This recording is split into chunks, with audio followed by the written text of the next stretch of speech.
millions of people would die. But we've been to that point before, and we survived it. I mean, the world survived it. I'm sure a lot of people would have also thought that, oh, maybe that was the end of the world. Oh, we're heading towards this or something. I think we'll get out of this. As for whether we are heading towards a mono economy, I don't think other countries will allow China really. US, for example, they seem to be fighting back. This running battle between US and China, the trade battle and everything. They will definitely not relax. If at all anybody should have the world economy control, the US would like to be that country. But they have been for a very long time. And then it has been said that the reason why this whole thing came up is because of China was actually had the intention to dethrone them. That's part of the conspiracies we are hearing. We don't know. We are just hearing. A lot of people come up with a lot of things. We don't know which is true. But one thing I know is that he said this one will also pass and things will normalize. What we need is the cure. What we need is to stay at home so that you don't, continue to spread the virus. If we're able to contain it, I think this whole talks of China trying to control this, we might not be hearing it again. Okay, and still talking about recession, what do you think that nations, countries around the world should do in times like this in order to avert this recession that the United Nations is speculating? Well, which actually has begun to happen. Yeah, from Nigeria, for example, this committee that has been set up by the President, the Economy Sustainability Committee, headed by the Vice President. I'm sure other countries too will be trying to do one or two things about the economy. Even Donald Trump is already pumping in money to his economy. Yeah, we have coronavirus killing a lot of people, but they are not relaxing too. Right. U.S. election is coming soon. He has to also show some working if he has to be re-elected. So I want to believe different countries are not relaxing in terms of economy. Yeah, it appears the economy has been, shut down per se. And I know it will affect more of people that have this mono economy like Nigeria that depend just solely on oil. And then you know what the price of oil is on, in the international market right now. So for other countries that are not dependent on oil per se, I think they'll find a way to get out of this. And I hope Nigeria also finds a way, to join those countries and get out of this when this whole thing is over. We can't afford to go into another world recession right now. No, we can't. Okay, now moving on to another headline.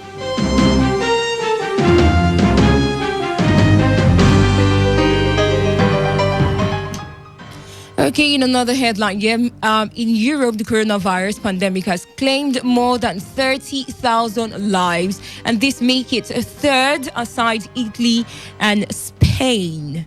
Yes. Now, when you look at this, it beats my imagination, really, because I wasn't expecting Europe to be, to have attained, to have had that height of cases, especially the number of lives that have been claimed. Did you think that they will get to this point? Looking at all other countries that have more people, more number of cases of less independent people. Okay. Yes, more dependent people, because most of the things that coronavirus feeds on are the old people. Yeah. Now, there are other states that have more of old people, less than Europe. So it beats me. Why exactly are their number raising? As is it that we have more people there with less working immune systems? Well, let's start from Italy. Italy is in Europe, right? Yes. And we know how this virus has dealt with them. I think over 12,000 or nearing 12,000 deaths. Yes. As at today. So Italy, we are hearing they mismanaged their first case, the index case, and see how it spread across the country. And of course, being in Europe, there is this free movement from one European country to the other. So it explains why even a country as Spain, also is facing a very, is having it hard on them. After US, we have Spain, and then we're having Italy. So you may want to say you did not expect that it will get to that point, but when you analyze how, it has come up from Italy to Spain. I mean, they account for the highest number of cases in Europe. So you understand why the European death rate is that high. You understand? And of course, like I said, Italy not far from other European countries. So that explains it. So you might not have expected it, but it's explainable. Okay. So with this number of cases, do you think that Europe is still going to be one of the continents that is going to record the highest number of deaths? I mean, because right now, Italy and Spain's number are the highest worldwide, and it's scary. So do you think that other states in Europe are going to record more numbers of deaths right now than the way Italy and Spain have already? Right now, the effort is on stopping the spread. That's why you see everybody is at home. Yes. And so what they are now doing is trying to trace those people they feel must have contacted it or must have had contact with confirmed cases. I think the measures that is being put in place across the world, not just Europe, would help if we do it right. If they do it right, stay in your house, wash your hands. If you feel sick, if you feel any of the symptoms, report. I think with that effort, we probably might be seeing a reduction in the number of cases. Okay. Like we've seen in China, basically. Okay. So you don't think it has anything to do with their population? I mean, the number of old people they have, or the number of people whose immune system can really fight off this disease than how contained they are trying to make the disease be. I really don't want to say, because they have the highest number of old people. Because it's not only old people that are dying. Yeah, I might have claimed a number of old people, but it can affect anybody, young and old. So I don't want to, place it on that pedestrian. Yes. Okay, it's just because they have the highest number of old people. I don't know if they do, but even if they do, I don't want to believe that is the case. Okay. Well, it is still the world today here on your premium talk radio station, Today95.1 FM. We are looking at stories that are making the headlines around the world today, and we know that most of the stories are bordered around the coronavirus. I am Success David, and I'm doing this with Chinedu Iwona. We are still celebrating April Fool's Day here on your premium talk radio station. We'll be right back with more stories making the headlines.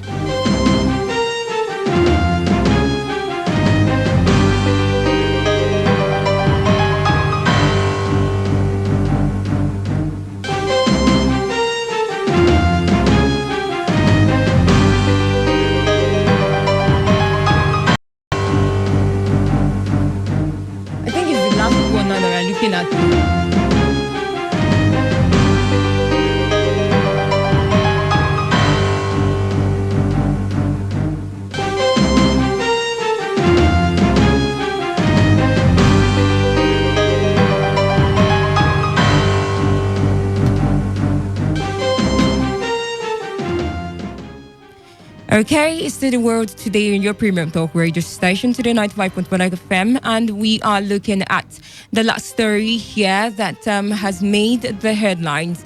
And it says Britain is reported to have recorded 563 daily coronavirus deaths on Wednesday, which is today. Chinido, what do you think about this? 63? Okay. 563 daily coronavirus deaths as of today. Yeah, that's to show you that we are not off the hook yet. Even though we are hearing that the cases, the reported number of cases have reduced in the UK. I mean, they are reporting less cases, not as much as it used to be before. But then the number of deaths are increasing. I don't know, like we said before, what is responsible for the high number of deaths, because even a country as China, where the whole thing started, they record this number of deaths. They got to a point where the number of deaths was, but then I don't know, like maybe the age difference. I don't want to believe it's about the age difference, thing, yes. But I just want to believe that this is what we are going to witness in the coming weeks, because now a lot of people are discovering that some people have this and not even know. Some people report it late, and when And then if you have other health complications and you report late, you know that the chances are low. But then if there are early detections, then I think the chances are high that you're going to make it. I want to believe this is the worst case. I want to believe 500 deaths in a day is going to be the worst case scenario. I want to believe after today we're going to be seeing less number of deaths and more recovery and less number of cases. Okay. In the world, not just the UK. Particularly in Nigeria, we are just hearing that 12 more cases, have been confirmed in Nigeria. While, we just hope we don't get to that point. Well, okay, not 12 now, 23 new cases. Okay, Yeah, wow. I was going to ask another question about Nigeria connected to this particular headlines we are looking at. If a state like Britain, right, can record this number of deaths, and if you're going to compare that to Nigeria, they have more technological development, to Nigeria. And then to a lay person, even to somebody that has, the intelligence to analyze the way this thing is going, it should be that Britain should be able to curtail this thing, control it, and have measures in which they are going to limit the number of deaths or people that even contract it more than Nigeria. So if their fate is like this, where does that leave Nigeria with the rising toll of cases that we have been recorded? Some people have predicted that we'll see as much as 30-something thousand cases in Nigeria. You know why the number is 174 as at today? We are doing about just 500 tests daily. Okay. So by next week, according to the federal government, we'll be doing maybe about 1,000, 1,500 tests daily. And at that point, you will know that more people will be confirmed to have gotten this. One thing too that we are hoping that will help in containing this disease will be the amount of work we are seeing governments of several states putting, in place, like the isolation centers and the measures, the lockdown, the curfews everywhere. I think that would help. We just hope it doesn't get to the point where we are getting 500 deaths daily. We just hope it doesn't get to that. So far, we have nine recoveries and just 2 deaths. And the 2 deaths they explain that those people had their other health complications. And of course, we've been told how it can. That's a very big factor in determining the survival rate. But we hope it doesn't get to the point where we get 500. As for the health system in the country, we know it's not strong. It's not as strong as the Europeans. It's not as strong as the Americans. And yet the Americans that seem to have better health system are losing people. In Nigeria, we are just praying to God as much as we are putting in, some preventive measures. Yes, we're hoping that, before we get to that explosive rate, if we will ever get there, we'll probably have measures to contain this, because if we have the numbers we are getting from the Europe or from the America, if we have it in Nigeria as at today, man, it will be easy. But if before we get to that point, hoping we don't get to that point, these things have been put in place, then I think there's hope in containing it. So people, you just need to stay at home. You need to wash your hand and maintain the social distancing that has been talked about. That's those are the ways we can really, help the government to contain this and help ourselves as well. Okay, so finally, before we call it a wrap here on the world today, Britain has ordered a lockdown that was last week in an attempt to combat the virus. But the Prime Minister, Boris Johnson, was tested positive before this. And then he has warned that it would get worse before it gets better. Now, comparing it to Nigeria, now Britain have, we can say they have already started recording large number of cases and deaths before they ordered this lockdown. And in Nigeria, we haven't even confirmed much number of cases and death, and we already had a lockdown, and people seem to be agitated about it, especially in Rivers State. Now, with this and with what we have here, you might say that people don't really take this as serious as it is. That's why they are still agitated. So, do you think that there is not much sensitization to the people? There has to be enough sensitized. In fact, it doesn't have to stop, because up till this moment, there are some people that believe this doesn't exist. Okay. I mean, the social distance. In fact, the lockdown, the stay-at-home order is even difficult to, Of course, you can understand that some people will tell you we don't have food at home, so we have to come out and make money and eat. But I mean, that's the difficulty we find ourselves. So we have to keep talking. We have to keep explaining. We have to keep sensitizing and enlightening people for them to know why they should stay at home. Because if you go out and contract it, you will not be isolated. Yeah. Now you won't see your brother, you won't see anybody. You will just which be is there even alone, worse than the freedom you have now. Exactly.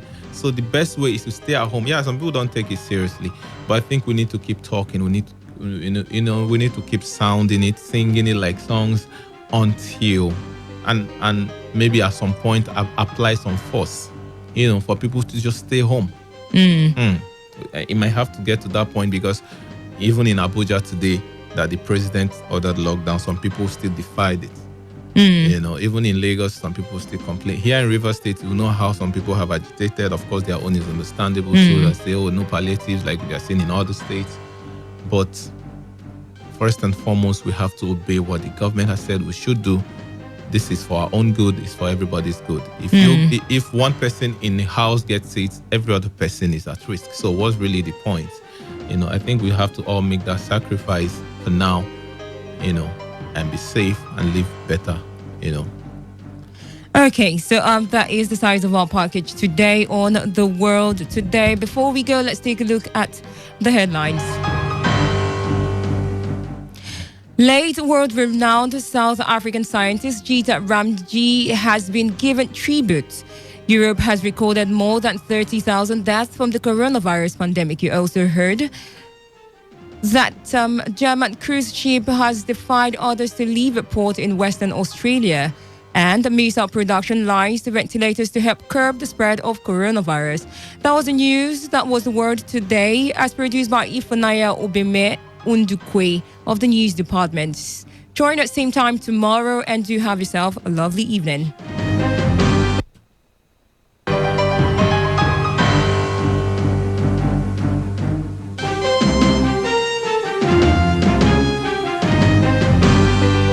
Radio has never been this good. Today, 95.1 FM, Port Harcourt.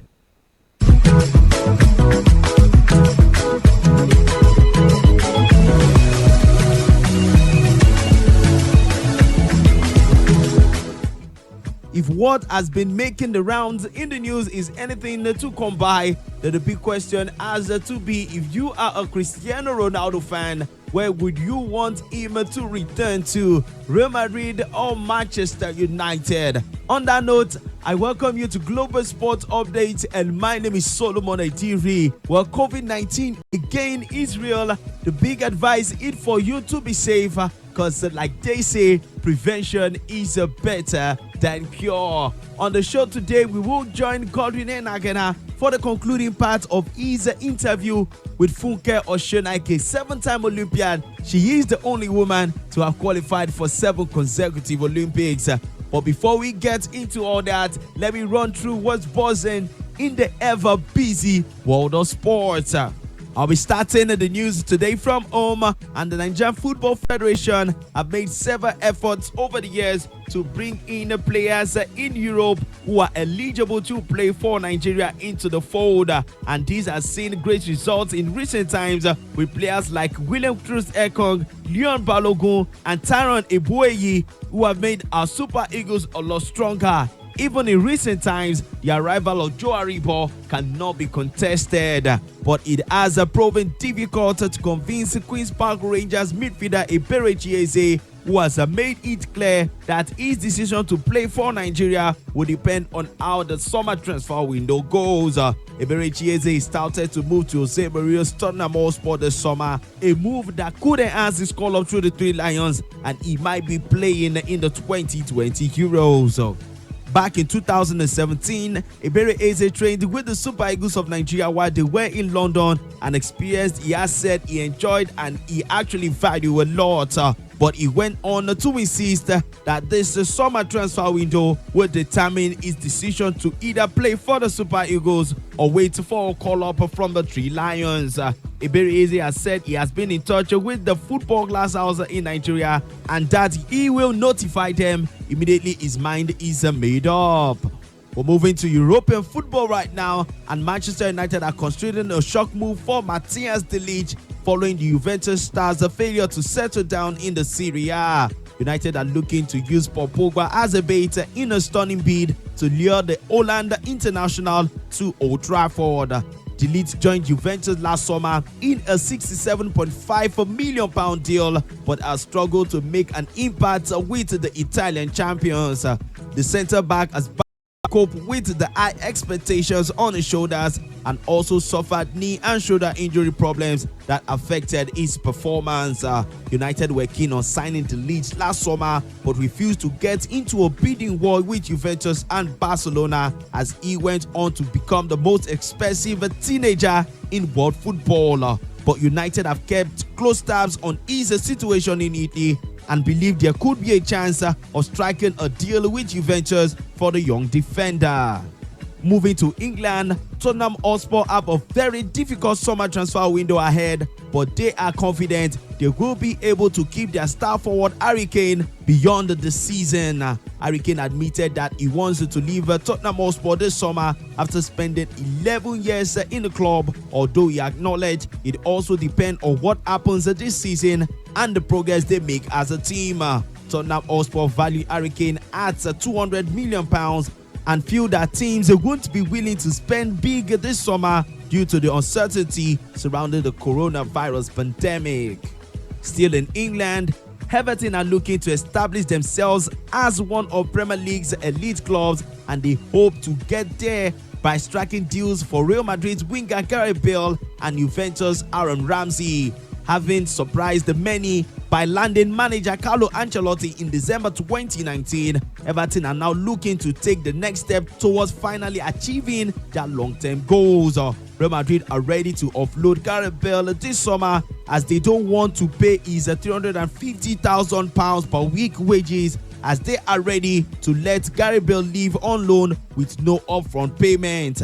As for Aaron Ramsey, he has grown frustrated with life at the Allianz Stadium, having started just 9 Serie A games during his debut season in Turin. He is not keen on spending another season on the bench, as he is aware that Juventus are ready to let him leave if the right offer arrives. Now, landing both Bale and Ramsey will be an enormous challenge for Everton, but they are the kind of moves which Everton are looking to make to compete for the title next season.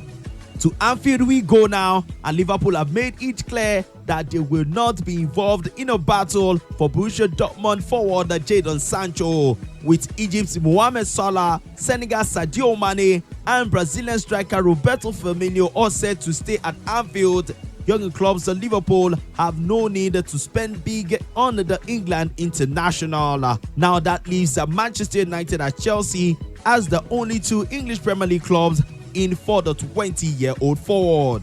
Moving to Spain, Real Madrid left back Marcelo is most likely to join Italian Serie A champions Juventus next season. The Brazilian is contracted to Real Madrid until 2022, but he has made it clear that he is looking for a new club, with Juventus on his radar. Now, as Real Madrid prepare for the departure of Marcelo, they have been keeping close eye on Bayern Munich defender David Alaba. Alaba's versatility is of keen interest to Zinedine Zidane's side, as Real Madrid know any possible deal will prove very expensive this summer. The good news is that Alaba is contracted to the German Bundesliga champions until next season, so Bayern Munich will want to cash out on him rather than losing him on a free in 2021. That is all from my end on the news. Right now, I hand over to Godred Agena for the concluding part of his interview with Funke Oshonaike. Would you be surprised that come next year, a few months to the Olympics, Nigeria will still not be ready? There's no money. No, I believe in the Minister of Sport. I believe in Honorable Sunday Tare. He's been good. I know he knows what he's doing. No, I think that is not going to happen. It will be the shocking shocking news of my life, you understand? But I believe in him, I trust in him, and I know that he's going to do wonderfully well for all athletes all over the world, all over the world. No, it's not going to happen. If in case it happened, no. I don't even want to think about it. I don't even know what to say about this question, but no, it's not going to happen. It's not going to happen. I think immediately after the coronavirus thing with dog, you understand, they're going to have something for athletes. I don't think we're going to wait till next year to start the preparation for Olympics. I don't believe in that. I don't even want to think about it. Funke, you have seen 99. What is 100 when it comes to sport administration in Nigeria? I have seen 99. Believe me, honestly, I just believe that. The new minister has got this passion. He loves his job. He loves what he's doing, And believe why growing up in Nigeria things were better. Remember, you understand? I could remember the time that we were in camp only for all African Games. We were in camp for a year. So not to talk of Olympic, it has been good, and I believe that our new minister is going to bring us back to those old times that things were very, very good. So everything will be fine. Doing everything will be fine. Let's just be positive right now. I believe everything will be fine. Well, you stay in Hamburg, Germany, where you have an opportunity of training. So, are you changing your training regimen? Do you still train, or you're waiting until this issue is over, the coronavirus issue? Oh, nobody can train now in Europe because Europe is locked down. The only thing we do right now is for us that we can still go out. The only thing we do is just to go out for jogging, or you go for a walk. If you have in rope, you do it at home. If you have some equipment at home, you work out. All the sporting activity, all the places you have to go for training, the gym, all of them are closed. But I'm doing my best at home. Like I said, I love to take out the best out of any situation that comes my way. Right now I jog more. Normally I wouldn't even go for 1.5 hours. I do go for 1 hour 20 minutes, 1 hour 10 minutes. I go for a walk for for about 1 hour 30 because of boredom. I'm doing my best here, but I can't wait for everything to be over. And when the Olympic does come, Funke Oshonaike will be ready.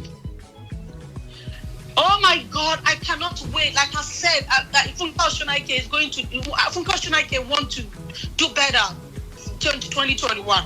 You understand? And the only way I can do that is for me to be able to go for more training, go for more competition.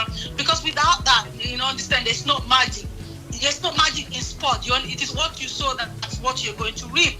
You understand? So I just hope that I'm talking for every athlete that is going to represent Nigeria, that we need fund, we need more competition, we need more training, we need some time to be together. That's the only way that you understand we can do better at the next Olympics. Funke Oshonaike, we wish you all the very best as we look forward to 2020 and of course 2021, where history will be made. Funke Oshonaike with the gold medal at the Olympics.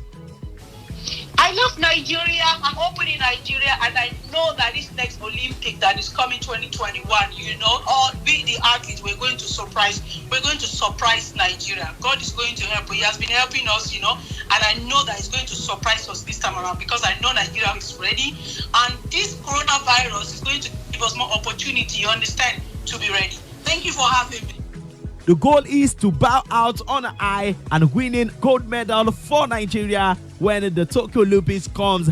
Right now, we know it will start on the 23rd of July, 2021. I have to say thank you to Godwin Enagena and a big thank you to Funke Oshonaike for being a part of the show. It's been Global Sport Update, and my name is Solomon Edivri. Tomorrow is another day. Join us for another fresh edition of the show. I can never leave you without saying, God bless you for listening.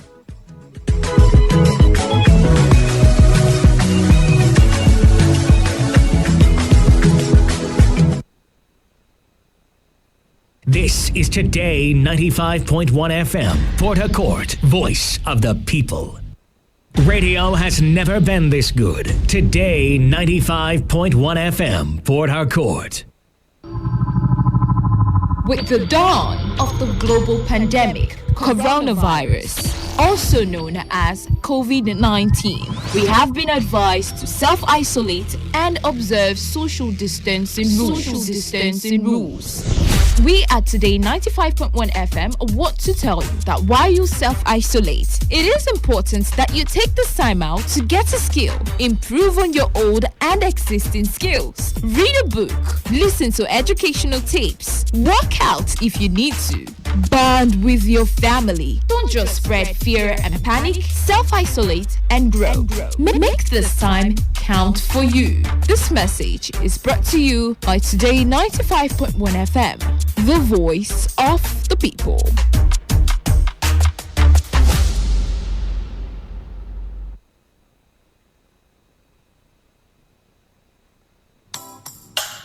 Have you heard that coronavirus has been confirmed in Nigeria? My brother, don't panic. The Federal Ministry of Health and Nigeria Center for Disease Control have advised that everyone should do the following to stay safe. Tell me. Wash your hands regularly with soap under running water. Use hand sanitizer if there is no water. Cover mouth with bent elbow or tissue when you cough or sneeze. Dispose the used tissue and wash your hands immediately. Avoid touching eyes, nose, mouth with unwashed hands. Clean and disinfect frequently touched objects and surfaces such as door locks, tables, and chairs. You don't mean it. Avoid close contact with sick persons or anybody coughing or sneezing. Please, Mary, what are the symptoms of coronavirus? Any person infected with coronavirus can have fever, cough, difficulty in breathing, and shortness of breath. Don't panic. Coronavirus is preventable. If you have traveled to any country with reported local or community transmission, stay indoors and away from people for 14 days. If you develop any of the symptoms mentioned above, call the Nigeria Center for Disease Control NCDC toll-free line 0800-97000010. Share information about coronavirus only from verified sources like the Federal Ministry of Health, the Nigeria Center for Disease Control, and the World Health Organization WHO. This message is from the Nigeria Center for Disease Control NCDC, the Federal Ministry of Health, and partners.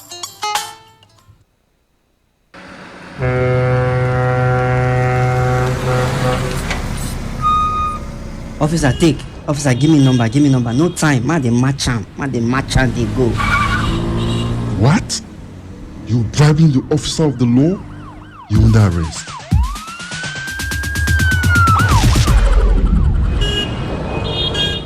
Let me see your papers. You can go. They're in order. Drive safe, okay?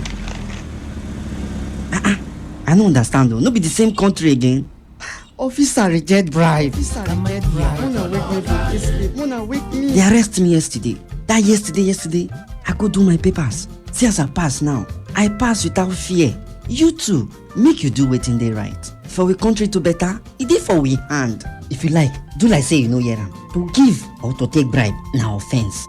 Una don hear am, abi? You hear am too, abi? You hear am. You hear am well. They themselves, they hear am. Now the voice of the people. Now him bring this message give una. Today 95.1 FM. Now we be the voice of the people.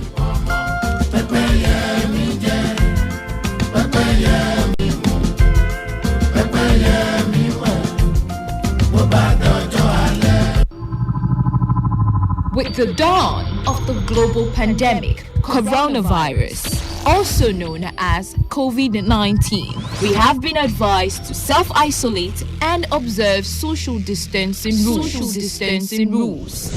We at Today 95.1 FM want to tell you that while you self-isolate, it is important that you take this time out to get a skill, improve on your old and existing skills, read a book, listen to educational tapes, work out if you need to, bond with your family. Don't just spread fear and panic, self-isolate and grow.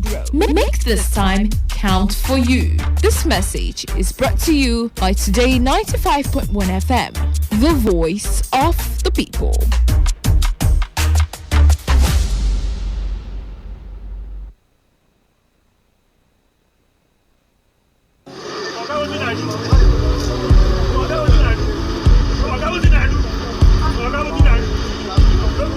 I am a proud Nigerian. I have been placed here by God for a time such as this. At my back, I ain't coming.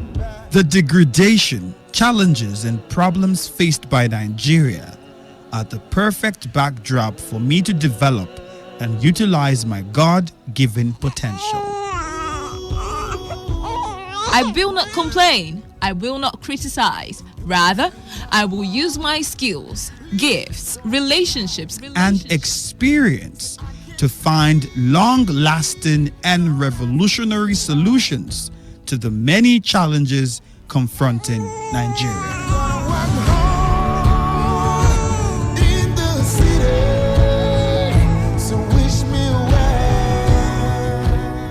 Nigeria will rise again.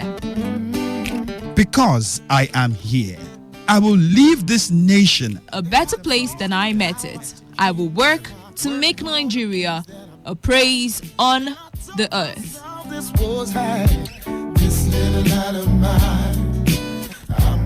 I will work to make Nigeria a praise on the earth. So help me God. Let me tell you how I got this far. This message is brought to you by Today 95.1 FM, Voice of the People.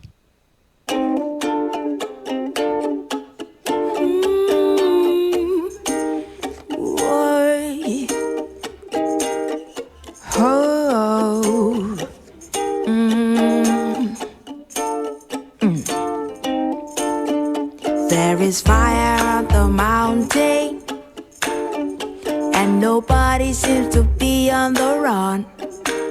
Oh, there is fire on the mountain top, and no one is running. I wake up in the morning, tell you what I see on my TV screen. I see the blood of an innocent child, and everybody's watching. Ooh, what did it say to make you so blind to your conscience and reason?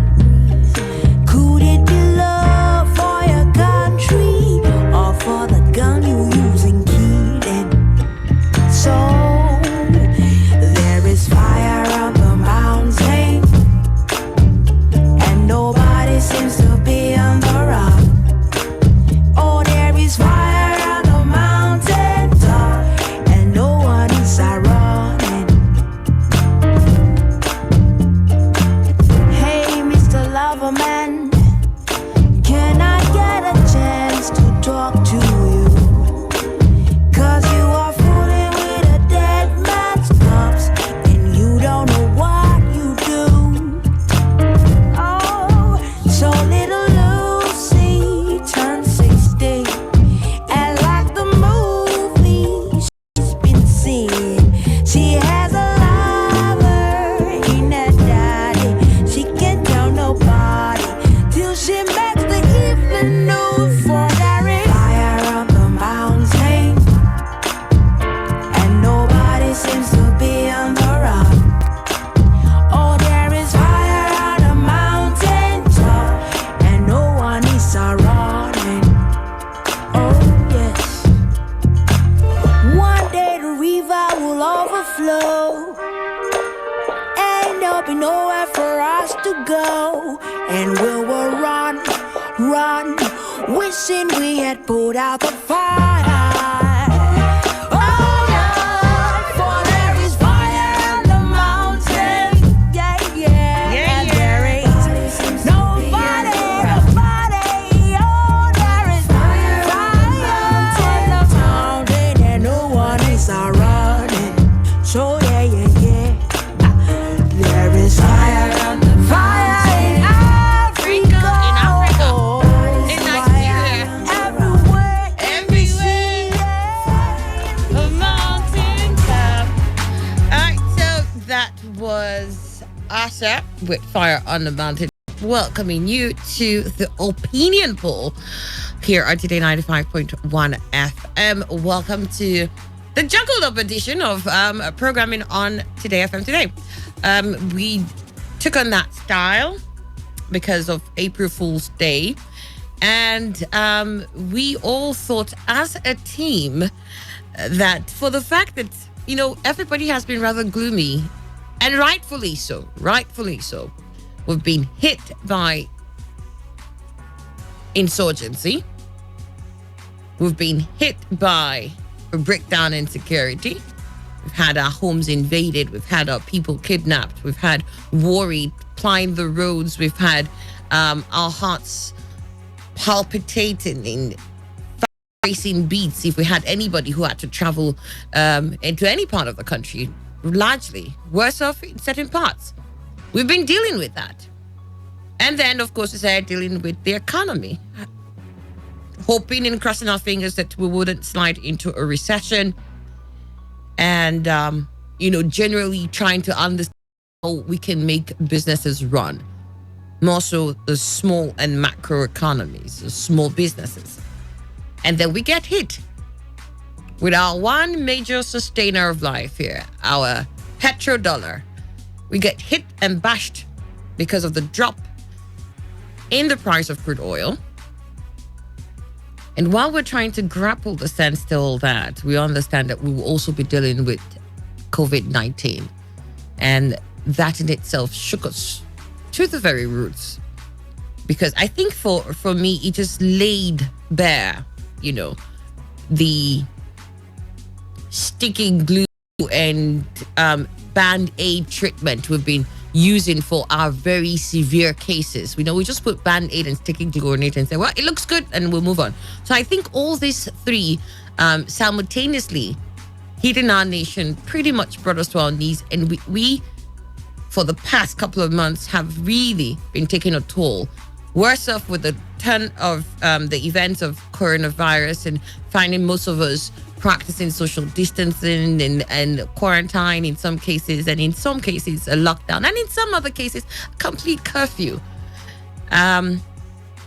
It's a hard blow. And so as a team we said, usually April Fool's Day is when you want to have fun and just tease your people, and we didn't want to make light of what was going on in the nation and tease people and call and prank. We just said, you know what, let's just juggle. Let's have different people do different things. It might bring some spice to the homes of teaming Nigerian listeners, Nigerian and listeners outside Nigeria. But this is just to show that we'll do anything to make you happy here. We'll continue to churn out the best to ensure that you're entertained, you're informed. And if we could, we'll take the virus away. If we could. I don't know what the engineers are doing. I know that this has nothing to do. It's biology and this is engineering. But come on now, engineers. Do something with those tools you carry around all day. Come up with a solution. Let's check out COVID for the people. Well, welcome to the show. And what a song, Asha with Fire on the Mountain. I think that for us as Nigerians, you know what they say, there's no smoke without fire. We've had this smoke for such a long period. And you know how when you see the smoke getting thicker, you just know the fire that's going to come from this is going to be voluminous. We've had that sort of choking smoke coming, and somehow we just felt it's just smoke. And now that the fire is about to consume, we're beginning to get worried. Now, COVID-19 has brought to us the very nightmares that we didn't want to recognize, that was part of our days. That nightmare that was with us in our waking hours that we didn't want to acknowledge, that cloud that walked around with us. Well, here it is now. And I think that for most of us as Nigerians, this just calls us to understand the kind of leaders that we have continually put in place. Because if you're looking at why we are where we are, it's because of the leaders we've had all through the years. Not one of them is excluded out of this. They have continually done the things and encouraged the things and overlooked the things that they ought to have fixed and brought us right here. And as a people, you can't take it away from us. We have also been part of the problem. Major part of the problem, as a matter of fact.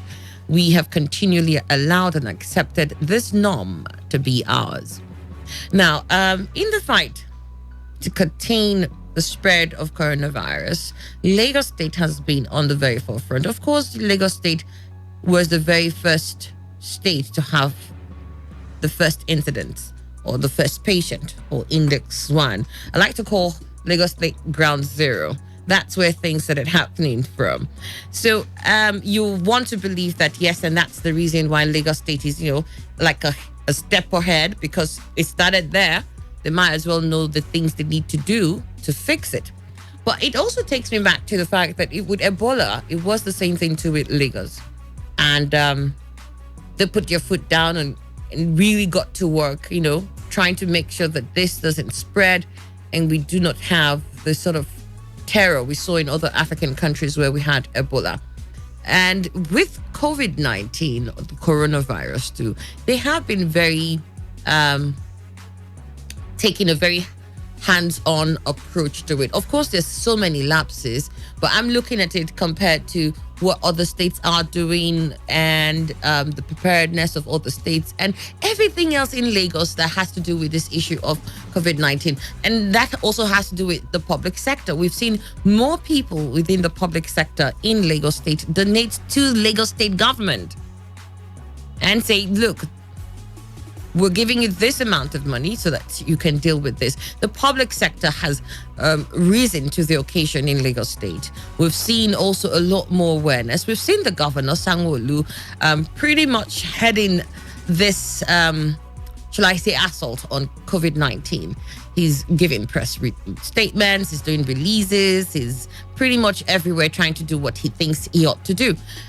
Like I said, don't take this as the yardstick. I'm just saying he's done a lot. There's still so many more that ought to be done. But when you compare to what other state governments are doing, you see that there's a huge gap. Recently, we also learned that there were isolation centers that have been created in the stadiums in Lagos. I think it was supposed to hold 110 people. We saw pictures of what it looked like inside. Really ideal, so to say. And then you have recent of today when they said they were sharing out food. I think that was the sore point for me. They had been doing as much as they could, but when it got to the part of giving food to those who will be impacted by this stay-at-home order that they have, we saw the paltry things that are tied up in black bags and were given to families. A lot of people felt it was insulting. A lot of people felt it was inconsiderate. And for quite a number of people, they just felt that they were not ready at all. You say what you need to say. It sounds nice, but when it actually comes to the delivery, here you are. How do you get to give us rice that won't take us a day? And then you give us this package and say you've dealt with the very poor. Well, one thing I have been unable to confirm, and I've been trying to get that information, is whether this is going to be twice a week, once a week thing. How often will they give them that amount of food? But even at that, for a day, I don't think it's enough to cater for a family of 4. That's husband, wife, and 2 kids. And from what I understand, that might just be not even the average home in Lagos. You could have husband, wife, and 3, 4, 5, 6, 7, 8 kids, or husband, 2 wives, 3, 4, 5, 6, 7, 8 kids, and then you give them that amount of food. Do we really understand what we're up against when we do this? And then, just as if that was not enough to shock me, I saw the video. Was it a video now I saw? I saw pictures of a certain governor who was giving out eba and soup. I don't know. At that point, all I needed to do was just shut it down. I didn't need any more information in my head at that time. I don't know what sort of palliative that was supposed to be, that you're serving soup and eba at that time. Was that for them to consume at the moment while they were waiting for the better package? Or I really wanted to understand what he was doing. And that is the governor for Abia State. And if you remember, pretty much, he was the one who said Abia State was mentioned by God in the Bible or something, and therefore they couldn't be faced by this. And here he is again, sharing eba and soup. And I'm wondering, when people say you deserve the leaders that you have, is that what Abia people really deserve? What makes Abia people deserving of that kind of leader, and Lagos people deserving of the kind that they have? And so the crux for me here is, when do we as a people realize that there is fire on the mountain? It seems that for Lagosians, they noticed the smoke earlier and have decided that we will compel, or we will have our leaders do this for us. We will insist these things are in place, or we will push the standards higher so that whoever wants to govern us or lead us in any form understands that as a people, this is what our demands are, that we will not be satisfied until you're able to deliver up to 50% of these things that we desire. Why will the same group of people who live in Nigeria have a governor who decides that what he will give is soup and some cab wrapped up in a bag? I saw the Gary. It was just. The package, first of all, wasn't even anything palatable, and then two, it was right. Why would you do that? So and my focus today, and I'm still trying to see if I can get across to someone who might be able to share his ideas with me on this, but I'm unable to reach him. So we'll continue to have this conversation from my end, though. Why do we have these sort of differences? I mean, it's still in this state, in this country, that we'll see another governor who will say, look, there's a curfew. I have a curfew going on in my state, but I also understand the need for you to survive. And therefore, I will allow you to be out of your homes and get the necessary food you need within 3 p.m. and 12 a.m. That's 12 midnight. And we'll repeat that then on Wednesday. We'll repeat that another day. So get what you need. And within this period, we go back into a lockdown. Because, well, I can't really take care of all of you. I can't go around and pass you a cup of rice each and expect that will sustain you. You know, that's also another forward-thinking person. Another person would tell you, but in allowing them come out at that period, you've also allowed, the spread of the disease. You have not flattened the curve with that. But do you flatten the curve and have people at home who are languishing in hunger? Or do you allow them out periodically to get what they need and return home? For me, I also felt that was a governor that was also thinking about his people. Yet, in the same Nigeria, you have a governor who's ordered for this kind of closure. And he's not thinking of any palliatives. He's not bothered about whether there's food on the table. And as a matter of fact, he says, look, you must be alive before you eat. So I will lock you up. You'll remain where you are. And let's see how we can pass this tide. And those of you who survive it, well, good, there's food for you. How do we get to have this kind of leaders, as we have seen them in their different states, and governing Nigerians for that matter? These people here in this state are Nigerians. The ones in the other state are Nigerians. So what's the yardstick that determines the kind of leaders they have? And how is it that Lagos is able to get her private sector really interested in help in dealing with that issue? A lot of people said, well, if they don't, that means they're out of business, because Lagos State is pretty much their headquarters. So if COVID-19 hits and ravages Lagos State badly, as we've seen in other states, or shall I say in other countries, then this private sector in Lagos State know that they're out of business. So the best they must do is help the government of Lagos State deal with that. But what about the private sector in other states? They exist. Don't they understand that if indeed this virus ravages the states where they're based, that they're out of business, why are they not interested in getting into the mud to undo it? You see, I'll tell you something too. It's because that the state, the companies in Lagos State understand PR. They understand the need to be in the people's faces as a company that is humane, so that after this, they can continue to do good business. So what gives? Why do the other states not enjoy that kind of patronage from the private sector? The private sector also saying, we don't care what these people say here. We'll deal with them as we wish, and even after this, we'll continue to move on. This is what I really want to know when we talk about COVID-19 in Nigeria and how we've been dealing with it. I'm looking at how Lagos State has been delivering. And please, I want to reiterate, I am not saying that Lagos State has done fantastically. I'm still saying there's a whole lot more they should do. But in comparison to other states, I'm saying they've done fairly well. And not just from the arm of government, I'm also looking at the private sector there. And I'm saying over the years, is it because the people in Lagos State have decided for themselves that this is going to be our yardstick? This is going to be the benchmark for us.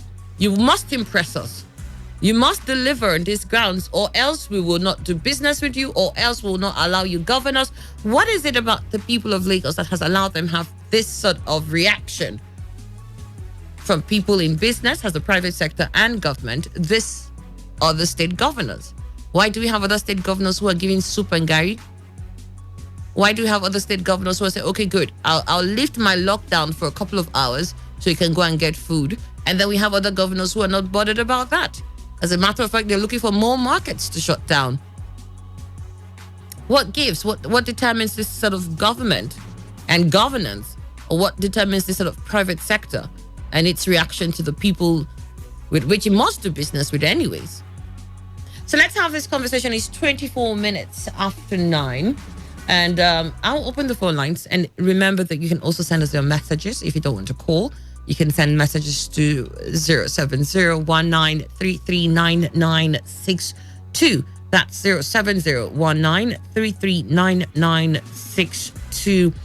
Those are for text messages only and for WhatsApp messages only. Studio line 0817000951 or 08109510 Let's get to hear from you. Perhaps something interesting to tell me this evening. Hello, good evening. Yeah, I'm Annie. Hi, good evening. What's your name? I want good evening. This is Pastor Isaiah George from Buguma. All right, Pastor Isaiah, good to have you. Yeah, let me first of all thank the God Almighty who has blessed you and made you what you are. And when we heard your voice is like the Iron Lady's voice. A very blessed voice, very designed and a made personality in the face of the head. That's just made me have a good laugh. Who you have. We thank God. We thank God. Thank you so much. Yeah. Thank you. All right, Pastor Isaiah. What we have here is likened to political hunger virus that is about to be devil the people and to see how it can destroy us. Because I keep saying that looking at what the Lagos State has done, yes, I think compared to what we have here, our own here is like a death sentence. But God will not allow. Okay, yeah, we Pastor Isaiah, we did say yes, these differences exist, but we're saying everybody within the states are all Nigerians. So how come there's a difference in governance style? Is it something that is adopted by the people, or is it something that the people have accepted? I want to know what brings it about. That is what I'm trying to tell you. Okay, all right then, go ahead. We are trying to, what we have here is like, I can see some political undertone. You understand? Political undertone has overtaken what we have here. Because if you feel the impact of what is going on, you see, it reminded me of what the people were saying here before now. They say that it is ethnic cleansing. Boko Haram is ethnic cleansing. Now, what we have today, I think the ethnic cleansing is a global ethnic cleansing coming from coronavirus. Okay. But if we now look at what people are saying, I think if this coronavirus started here in Nigeria, they would have said also that it was formulated or orchestrated by the current government. But today, I thank God that it was coming from the westward. And everybody is looking at it as if it is a real. Even the government of Rivers and every government in this country is saying that this is a real thing that is we have not seen throughout our life. But I want to say that they should put all hands on there, because what we are having is not what we are all in prison. Thank you very much, Pastor Isaiah. We got your thoughts. Hello, Today 95.1 FM. Hello, good evening. Yes, good evening. What's your name? Williams, calling from Port Harcourt. Williams from Port Harcourt. Good to have you. Go ahead. Hello, Williams. Yes, I can hear you. Yes, please go ahead. We should stop being hypocritical on this issue. I hate when a platform is given to us like this, we should make use of this platform judicially and really contribute on how to move forward and do things right for us. You understand? We should not see that being so hypocritical on this issue. in all ramifications, both the federal and the state has failed completely. They have not done well. Unlike the federal government, if the federal government has done what it's supposed to do before now, I think it wouldn't have been like this. They just left it there, and every other government. Hold on. Okay, let me redirect the conversation. Federal government has done woefully. She's done what she's done. That's a different conversation. I'm looking at actions taken by states, and I'm saying that. Hold on. I'm saying actions taken by states vary. In some states, you see an action that is taken and you think that it is good enough for the people. In another, you see that they even act better. And I'm saying, how is this possible that an action is taken in another state and perhaps we don't see a replica of that, and it's okay with other states? What kind of conditioning goes on? Is it that the people in those states are the ones who have accepted that that is their lot and it's okay over the years? Remember, I'm talking about over the years. Because like I said, in Lagos State, aside even what the government in Lagos State is doing, we've also seen the private sector get into this. They're doing as much as they can to contribute. Mind you, I've also stated that I am not saying they are done excellently. There's so much more they could do, but I'm comparing that to what other states have seen and are receiving and are doing, and it still falls short. Even at that, I mentioned other states aside Lagos State, where you have the state government say, well, we'll lift this curfew because we know that you need to get food. We'll lift it up from this period to this period so you can get food and come back. So what we're not doing is giving you small bags. No, can't feed you. Will allow you go get what you need and get back in. And then yet you have governments within the nation who have put people on lockdown and are not considering any lift and not considering any opportunity to get food, and they're not offering any palliatives. As far as they're concerned, remain there. You have another who decides what I will give to my people at this moment is soup and bowls, or shall I say wraps of eba. And I'm saying, what determines the kind of government style that we get from our governors? So leave federal government out of it for now. Hello? Good evening. Hi, good evening. What's your name? Okay, my name is David West. I'm calling you from Yonagwa. David West from Yonagwa. Good to have you. Yeah, I think the Nigerian government, and indeed as Nigerians, to ourselves, we have done fairly well to see how we can handle these COVID-19 issues. And if the World Health Organization will say, yeah, what Nigeria is doing is commendable, and every other person you listen to will always make reference to Nigeria the way with which they have tackled it.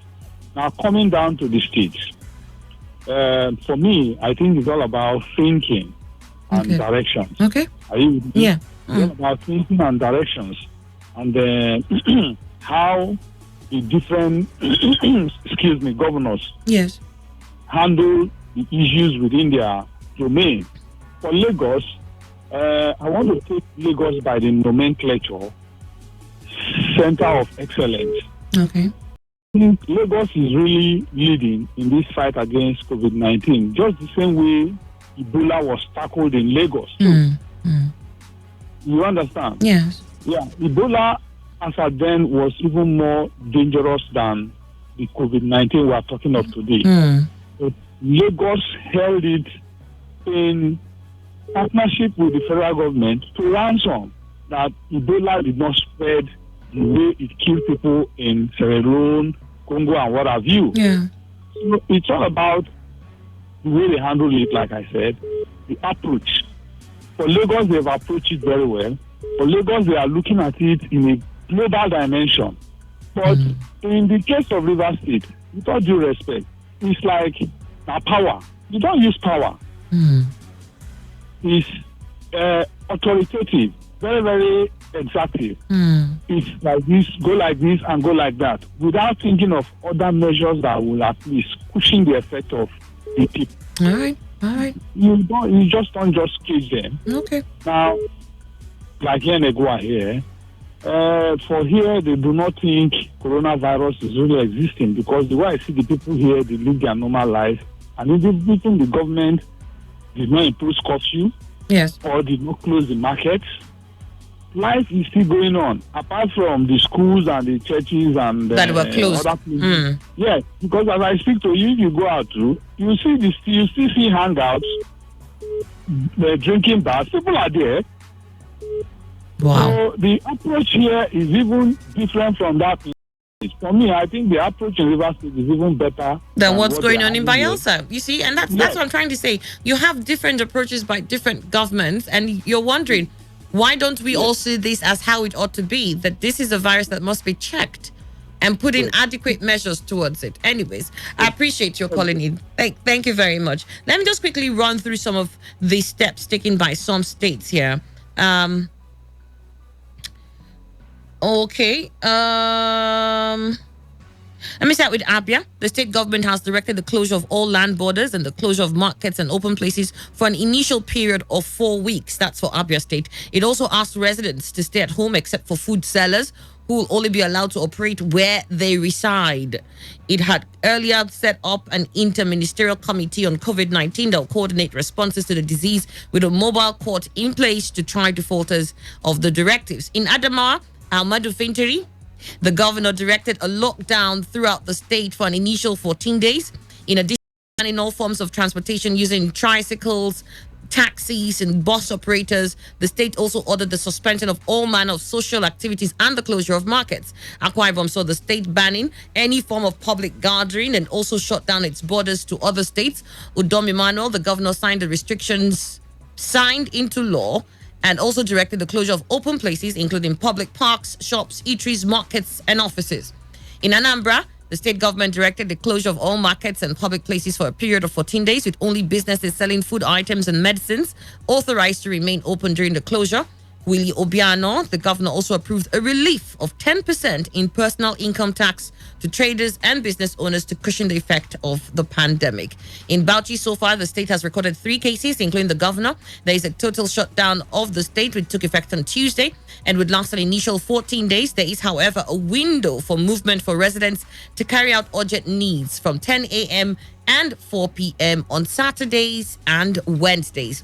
In Bayelsa, workers were asked to stay at home for 2 weeks, with the exception of those in essential services such as medical and health, fire service personnel, cleaners, and other related personnel. Schools have since been closed, while public ceremonies such as weddings and burials have been suspended. Benue, there's one case of the disease. Samuel Autumn, the governor, imposed a curfew from 7 p.m. to 6 p.m. daily across the state, beginning from Monday, with the exception of those in essential services. He also directed the suspension of all public gatherings and markets and the closure of all the state's borders, with bus drivers commuting within Benue required to produce their passengers' manifest. That's a nice one. Hello, Today 95.1 FM. Good evening. Good evening, Nani. Evening, what's your name? Okwando Obina. Okwando Obina, good to have you. Go ahead. My sister, you remember the saying that the way you dress, the way people will address you. Exactly. I think the government in most of these things that you mentioned, except Lagos, address the way people are addressing them. I will tell you that they are not serious government. So, for instance, my state in Niger State, the governor came back all the way from US and was telling people that Niger State is in the Bible, that COVID-19 will not come to Niger State because of that. And he forgot that Rome is in the Bible. Even Israel, from Genesis to Revelation, is in the Bible. But the disease is there. I think these people, I don't know what I would say about them. Lagos State is a state that have many people are there. And in Lagos State, there is nothing like all this, you are indigenous, you are not an indigenous. Most of the people that are ruling Lagos State are not from Lagos. They are liberal, they are good. So here in River State or Abia State or these other states that are here, they know how to deceive the people with lies, cheap lies. And the people. Okay, Okwando, thank you very much. We lost connection from there. Hello, good evening. Hello, Annie. Hello, Sam from Woji. Good to have you. Yeah, welcome to evening show. Yeah. Yeah.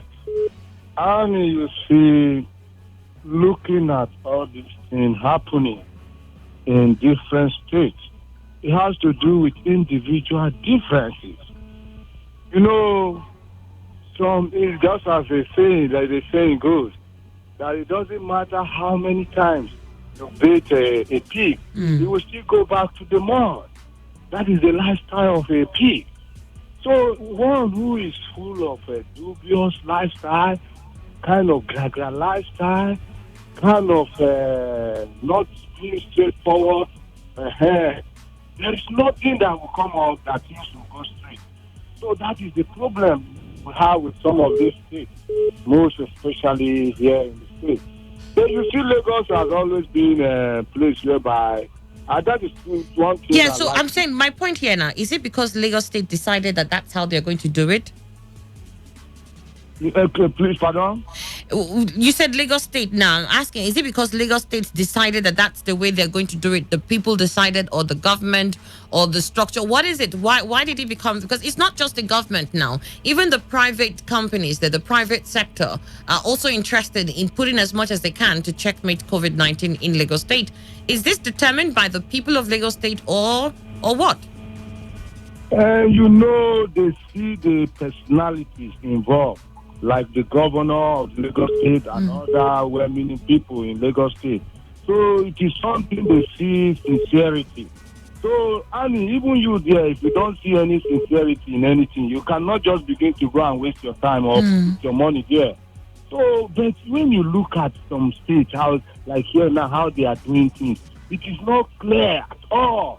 Things are just imagine the other day they say dust-to-dust coughing. Before you know it, the commissioner came up again with his own version. So that is the problem. Right. So they should be doing things other. And now you see, they have not done any effort on their own here in the state. They are quick to go and put an account on air that you should pay money into those accounts. So now just imagine that these companies here in the state, they have been taxing them over taxing upon taxing just to do the road to May from Apache. They were taxing them. Recently they say trust fund. They were taxing them. Now and again, you are quick to put account. All right, Mr. Sam. Mr. Sam, thank you very much. Okay, then we got your thoughts on that one. 0810-951-0951 or 0817-000951. Hello. Good evening, my sister. Good evening. What's your name? My name is Joshua. I'm from Amok. All right, Joshua, go ahead. Thank you, my sister. This issue of coronavirus, from the look of things, you will see that most of our governors are scanning the people. That is why when the people in the society, that is why the people cannot believe that there is something like coronavirus. Look at Ogun State, the first announcement the president made that he's going to close the border there. The first thing is to rush to the government house to tell the president to give them more so that they can provide food for the people before the closure of the border. But in our own state here, being the River State, another state, they just locked everywhere, locked the shop, locked the market, including the churches, nothing to be rightful about. Let's assume that you are a business, you sell egusi in the market, and you sell to get something, and they locked up everywhere, and you have used the money you have to buy to purchase something in the market. At the end of the day, nothing will come out, and you'll be rolling about. My neighbor, who was a business partner in Rumokro, was trying to beg before he eat, but already he has using his own money to buy everything, to bought everything in the shop, so that he can sell. But what I'm talking about is that in case of River State here, they are just feeling that they are doing the masses. But one thing is surely assured is that whatever they do, that is what they will do. As long as I'm concerned, nothing like coronavirus in River State. Thank you. All right, got your thoughts on that. Well, let's move on to what other states are still doing concerning this. In Borno State, all entry points are being closed down to human and vehicular traffic, with the exception of those conveying food items, medicines, and other essentials. In Cross River, The state government closed all its borders and suspended a local government election scheduled to hold last weekend. It also directed all civil servants, except those on essential services, to work from home, while public gatherings and events were suspended indefinitely. If there must be public transport, the government said vehicles are permitted to carry only one passenger and must have hand sanitizers. In Delta State, Ifeanyi Okowa, the governor, announced the lockdown of all activities in the state and closure of all its entry points. The state also announced that it has set up an isolation center for the disease and purchased 19 ventilators for the care of patients. Speaking about purchasing ventilators, I learned in Plateau State, two amazing human beings walked up to the teaching hospital and said, look, we don't have money to buy ventilators, which I understand is between 12 to 18 million naira per one. But what we can do is fix the ventilators you have there. And they've been able to get 3 of those ventilators, 2 or 3, I'm not too sure now. But they've been able to get 2 or 3 of those broken down ventilators to start working. I think 2. So now they have 3. Amazing, right? Amazing. So sometimes when you're thinking about what you need to do, it might not be money, it might be some talents that you have that could help in these critical times. So you have 19 ventilators in Delta State. Hello, Today 95.1 FM. Good morning. Good evening. Sorry. Yeah, good evening. Yeah, what's your name? My name is George calling from Emoha local government. All right, George. My sister, if you are asking that question, why is it that the businessman and women in business in Lagos are giving some proactive measure for them to at least bring down the suffering of the masses? Let me tell you something. There is a difference between River State and Lagos State. What's that? Do you know why? Tell me. In River State, my own state, understand, we are all concerned about politics, APC, PDP. But in Lagos State now, they don't know APC and PDP. Every person, because all the politicians in Lagos State are investing in Lagos. All of them, they have business in Lagos. That is where they are. They forgot about anything pertaining party. But it is only in River State that if they want to campaign for election now, I am telling you now, if election is going to be next week, politicians will live where they are. They will go to rural communities. They will buy rice. The businessmen will support them. The one that is in APC that wants their own party to come into power, give money.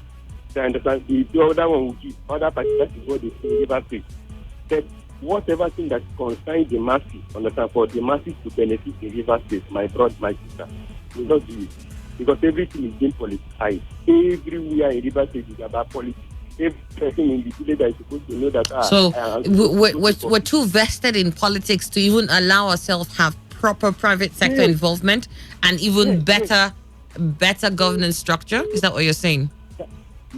Yes, that is what. That is what has eaten up River State. That is what has eaten up. All right then. Look at measure that the Lagos State is taking. Look at some measure is taking. And come to River State. Look at some measure that you see that is a different policy altogether. There is not even considering how the masses is going to feel. That is just my thing. It's not considering how the masses is going to feel. No matter anything. So can't you call organization there? It's just to raise money for security funds. Now, can't you write to those organizations there? And Jojo, we got we got your thoughts on that. I think I've got to let you go so that other people can contribute. Hello, good evening. Hello, good evening. Evening, what's your name and where are you calling from? You see, I just want to read some kind of impression. You see, this Lagos, you people are mentioning, they have tried. Just before I called you now, I called 3 of my persons that are living in Lagos. One is living at Ekbomo, one is living at Ikurudu, the other one is living in somewhere, I think, where is this boundary between Mugudu and this? Now, I tried to get first-hand information. I called the one at Ikurudu. He told me, point blank, that perhaps they may share whatever they are sharing, but I have not gotten to them. Nothing like that. But they're sharing. Hold on. But they're sharing. Hold on. No, you listen. Are they sharing or not? He said he had that they are sharing. Okay, good. Are they sharing anything? Are they sharing anything here? No, because you're trying to make it look like what is happening in Lagos is not true. No. It's true, but it's more or less, what the man go do. The one that he produced, Dr. Mo was telling me that the government are just making mockery of themselves. That do I know that they line up people and they are sharing this Derica tomato, this thing. They use it to I agree with you on that, because I did mention that earlier, that we saw packages of what they were sharing and it was not even enough for a family of even 4, of even 2. Some people said that food could not even take one grown man for a day. And I said I was trying to reach out and find out whether that sort of package will be given every day or every week, so we understand. But I said as much as that package was not enough, it was paltry, but it was giving something. The state government was giving out something. My sister, let me tell you, mind you, Lagos was a one-time capital of Nigeria for many years. Every damn company is having their headquarters in Lagos. The money that they have given to them, 10 billion have been given to them, so many donations. Okay, so the reason they are sharing, does it commensurate with what they look? Hold on, are we saying that? Hold on. They don't give that kind of thing. The companies that are giving out this money, is sharing that kind of this thing. I mean, the companies that are giving this money, are they doing that because? People are pocketing it. Then some people are here eulogizing them. If you are there, oh please. Oh, this is not where we want to come and shout on each other and who you people are there eulogizing them. That's not what's happening here. And if you fail to listen and understand from the beginning, then perhaps you need to sit down and listen a little bit more before we wrap up. That's not what's going on here. And like I mentioned earlier on, I said it is far from perfect what's going on in Lagos. Far from perfect. But I also did mention that in comparison to other states, you begin to wonder, how is it that for Lagos State, they seem to have had this sort of reaction from their government and from the private sector? I did mention again that I'm not looking at the issue of COVID-19 in isolation. I'm also looking at how they went about with Ebola. And I said that other states too have taken different actions with other states. You see another state where the governor is giving out soup and eba. And you see another state government who says, look, I can't afford to give you food, yes, but what I'll do is I will leave the curfew up from this period so you can go out and get food. And it's for us the fact that some governments are able to understand the pains that people are going through and want to give a leverage. And in some cases, we have state governments who are not considering that. Perhaps for them, it's best to stay at home, and so that we can flatten that curve and deal with COVID. It doesn't matter whether you're hungry and you need to go out, but just stay at home. We have that. So I'm saying, what determines this reaction from government and from private sector within the states? This is the conversation. So for the last caller who was going off the roof, you pretty missed the point. Pretty much missed it. Hello, Today 95.1 FM. Hello, Andy. Hi, good evening. That's Congo in the chair. Congo, good to have you. Okay. I see, before you do a change, it has to go in sequence. From one step to another. I believe that the government has started from losing almost all the places people get the food. And after that, he's also observing what is happening. Which I'm sure, personally, for me, that is also reasoning on what to do next. See, we are human beings, very rigorous in nature. Nobody will come to you and say, it's okay. Let us look at him. He has just started. And see what to do. Who are we talking about? Which government are we talking about now? I'm talking generally, both federal and state. Okay. Because the federal, like I had today, they are started from Kwara in Abuja. They started disbursing some amount of money there. Yes, 20,000 naira. Thank you. Now, states are looking forward, and they must emulate. Let us allow the governor here in the state for the meantime and see what he do. He has just started. The government has just started. So nobody should blame anybody for now. That is my own suggestion. Very All short. right then. And All right. We appreciate. Thank you very much. Moving on with what certain states are doing, we also have I said Delta State has 19 ventilators in Ebonyi. Apart from the testing center, which was set up in the state with the aid of the federal government, the state has also established observation centers for the infection across 6 locations in Ebonyi State. David Umahi, the governor, also directed the closure of the state's borders and the suspension of any form of gathering and public events. In Edo, there are 4 cases. The state government announced it has purchased 25 ventilators for the care of coronavirus patients and has trained about 4,200 medical personnel to help manage the crisis.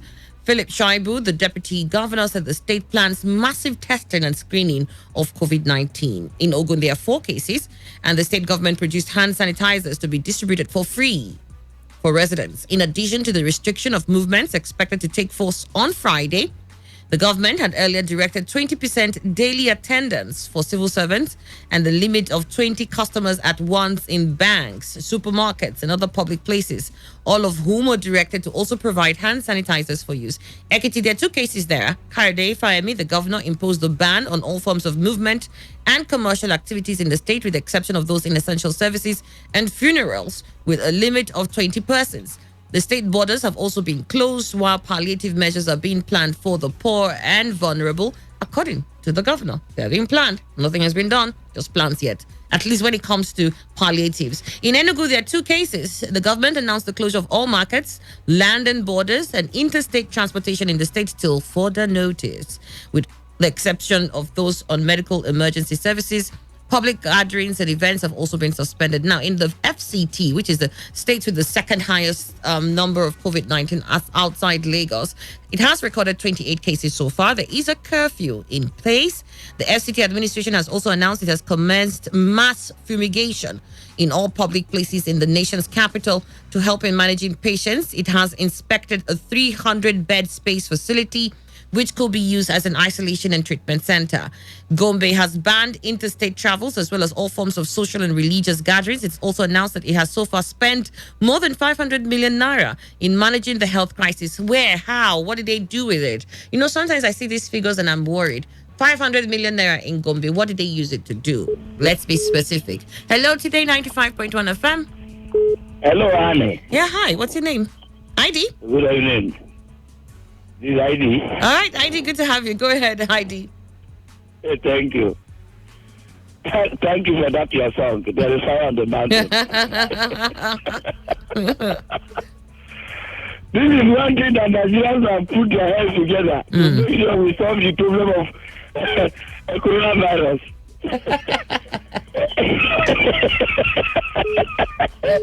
I was even contemplating of continuing traveling abroad for illness. Now I'm here. No court has ever permitted anybody to collect his personal document to go to anywhere. At all. Politicians will not face making sure that the diseases are being cured between the vicinity where they are. Thank God for coronavirus. Thank you. ID, thank you very much. Hello, Today 95.1 FM. Good morning. Good evening. Sorry. God bless you. My name is Annie Abdusalam. Okay, Ania, God bless you. Thank you so much. Go ahead. Ifeanyi Chukwu JP. All right. I am calling from Akaboka. All right. Ifeanyi Chukwu, good to have you. Yes. You know that it takes one who even know a little something to do expo. You know, even if you don't know anything and you are given a book to even do expo, to even find out what is inside that place, you know you can't find it. Yeah. So it takes one that even know a little to do expo. So what I'm only trying to say is this: the difference why every time in almost all the matters that are coming up in Nigeria, Lagos is always a reference point. Is that people that are ruling Lagos are people of sound mind. Like a case of River State here, what we have is not a man with a sound mind. Sorry to say. No. Please, you have to take that back. Yes. You can't say that. No, you can't say that. Please. Okay, but wait. I will withdraw that statement. Thank you. But let me tell you, you see what really happened when you don't have idea of of things and you go into it, that is what you will always find. If not, it's not that Lagos is that more far better than Rivers State. It's not. But it's just that organizing the state is what matters. If you watch in Rivers State here, the governor will come up with another issue. The commissioners will come and give another issue. Police will come, they will give another issue. Just like that. The task force, they will come, they will talk a different thing. Just deceiving themselves. Because they don't know how to run the administration. You understand? That is why you are looking a case of Rivers State. Like Rivers State, when Rivers State was the first state to close all border, I commended Rivers State government in your shoe here. Because you are not in the studio that very day. Yeah. I commended the Rivers State government. But up to now, Rivers State, that was the first state to close all border, have not put any palliative measure on the people. The one that is even more painful is that even as the common man, you know, there are people who depend, who their daily bread, who work out their daily bread. Yes. All they eat every day is what they work out for that very day. And you are telling people like that they should not go out. Well, you have to consider the fact that that's the fastest way for you to flatten the curve. That's the best way that you can restrict the spread. But the issue is that if Rivers State government, do they not have enough to cater for the people? All right, then. Well, we got your thoughts on that. Thank you very much for sharing. Annie, my worry with Nigeria rulers is that they've politicized all their programs. If there's coronavirus hit Nigeria the way it hit Italy and Spain and USA, etc., then we'll be finished. Lagos is trying, but Rivers State approach is without human face, filled with God will not allow us to die with hunger. Rivers State is a Christian state and it's governed by Governor Wike. My name is God is not a man. All right. Good evening, madam. The difference in governance style in various states is hinged mainly on the degree of love and ideology of these governors for their people. Comrade Hart, you send that in. Good evening, Annie. I am Chris Chris. See, I have taken my time and studied all the governors in Nigeria. The Rivers State government are not fair. Sorry to say this, but that's my findings. Come to the federal government, they're all a failure. Nobody is a Nigerian. Talk of loving Nigeria. What they all do are just defending their personal families, not for me and you. Lesser from Bori says, did we all know that our stay-at-home courses is a real virus? I don't understand what you mean by that, Lesser. We know our way to government house. We will not die of hunger. It's better to die of COVID-19. It's not better to die of COVID. It's not better to die. Bottom line. It's not better to die any which ways. Good day. Lagos battles the COVID-19 well more than other states because of the support from federal government. Outside Lagos State, which other state has federal government supported? Lagos made a good mark because they have resources of federal government to plan with. This is from Mr. Rodney. Annie, though the governor is a character whose erudition and tenacity of purpose are unrivaled, I can still sue him for unlawful imprisonment. We're caged in River State. We are inconsolably being ravaged by hunger, which is even more devastating than coronavirus. I do not believe that with all these stringent measures are the panacea. Let us scientists look for the drugs. Our scientists really, even our toilets are angry because there's nothing to deposit inside them any longer from our hungry stomachs. And NWC Ejekeme send that from LME. Okay, we got your thoughts on that. Well, we've got to wrap up on this segment already. We're done with it. And I think that for me, if I look at it, the people largely are determinants of the governance style, a determinant of how active any private sector will be. That's what I think. I think that, we see a lot of that even with the Western world. Perhaps one famous store or famous brand does something, You see how they go around and start rallying for people not to patronize that business. And they have to start doing as much as possible to save face and make sure that they get back these people. For me, I think that's it.